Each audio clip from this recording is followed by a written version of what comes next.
Welcome to Burlap Teachers. Enjoy the video. You start by verifying power delivery. Plug the charger into a known good outlet and use a verified cable. You need to rule out simple power failure first. Once the charger is connected, check the MagSafe or USB-C port for lint and clean it carefully because a dirty port prevents contact. Then perform the appropriate hardware reset, SMC or NVRAM on Intel Macs, because resets clear low-level problems that stop booting. After each step, wait 10-20 seconds to see if the Mac responds.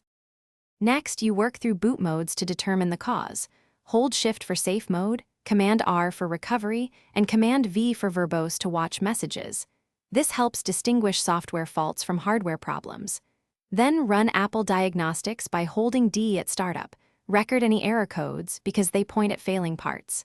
Make sure to disconnect all peripherals and external drives since they can hang the boot. If possible, test with a different charger or battery to confirm the power subsystem. Finally, you choose the repair path. If recovery boots, back up and reinstall Mac OS because system corruption often prevents startup. If diagnostics flagged hardware, replace the failing component, SSD, RAM on older models, battery, or logic board, because targeted swaps fix many non-startup issues. Make sure to document error codes and behavior, and if the Mac remains unresponsive after these steps, contact Apple Service or a certified technician.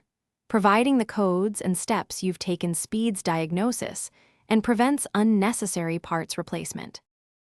Thanks for watching. Consider subscribing if this video helped you.